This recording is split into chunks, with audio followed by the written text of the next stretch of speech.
Graça e paz, meus irmãos. Sou Rafael, seminarista da Primeira Igreja Batista em Jânio Quadros e continuando o propósito de leitura bíblica no livro de Provérbios.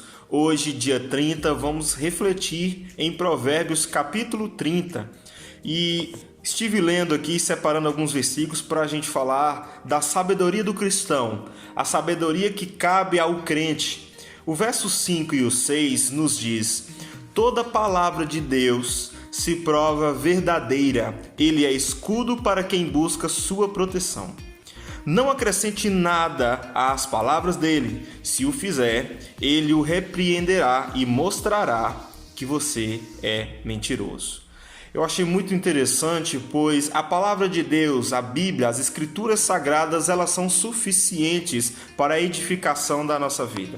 A boa interpretação da Bíblia, das Escrituras, daquilo quando a gente lê, aquilo quando a gente busca estudar mais, e a gente obtém então aquilo que de fato é Deus falando conosco. Por que isso? Deus ele não falará com a gente se a gente interpretar algo errado na Bíblia, concorda? Não há necessidade de eu querer dar uma ajudinha à palavra de Deus, acrescentar para deixar ela mais atraente, ou mesmo deixar ela talvez mais impactante quando eu acho que ela não está tendo muito impacto. Queridos, não podemos acrescentar nada à palavra de Deus. Nos falta conhecimento cristão quando a gente pensa que isso é necessário. E aí eu vejo que o verso 7 diz: ó Deus, eu te peço 2 favores, concede-os antes de que eu morra. O verso 8 e 9 diz: primeiro, ajude-me a ficar longe da falsidade e da mentira. Segundo, não me des nem pobreza nem riqueza, dá-me apenas o que for necessário. Queridos, quem não se contenta com a suficiência da palavra de Deus e sempre gosta de acrescentar algo, ou mesmo trazer uma suposta revelação para poder deixar a palavra de Deus, vamos dizer assim, com mais intensidade, para poder emocionar alguém, e dentre outros motivos que a gente vê por aí, infelizmente, é porque você não está satisfeito. E aí a gente vê que ele pede 2 favores antes de morrer. E eu quero ler mais uma vez. Ajude a ficar longe da falsidade e da mentira. Queridos, como cristão, tem que ser o nosso anseio, tem que ser a nossa vontade, estar rodeado, ser a nossa vida uma vida em abundância de verdade, de veracidades.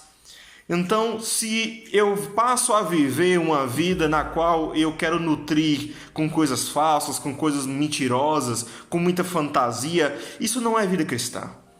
E aí eu continuo. O segundo, não me dê nem pobreza nem riqueza, mas me dá apenas o que for necessário.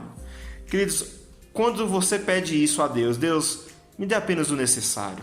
Não é fartura, também não é escassez, não é pobreza, apenas o que é necessário conforme é a tua vontade para a minha vida.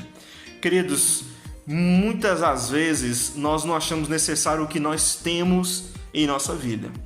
E aí, peça apenas isso a Deus como fruto da sabedoria cristã que deve haver em nós.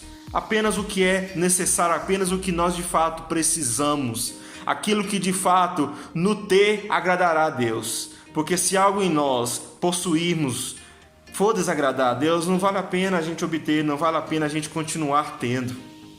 E aí o verso 9 é muito interessante.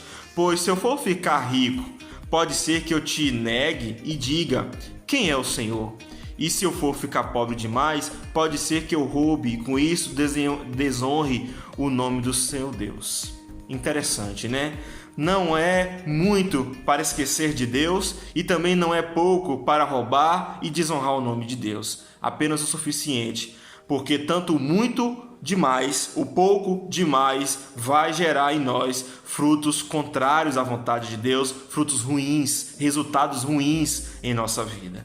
Então que sirva mesmo de lição para a nossa vida cristã, e não apenas em situação de riqueza, não a questão econômica, mas em tudo em nossas vidas. Se você acha que o que você vive na vida cristã é pouco demais, ou que é muito demais, mas peça a Deus o equilíbrio das coisas. Peça a Deus o suficiente e assim possamos viver felizes, sábios e sempre na proteção de Deus, como já promete a palavra dele. Que o Senhor Deus nos abençoe. Amém.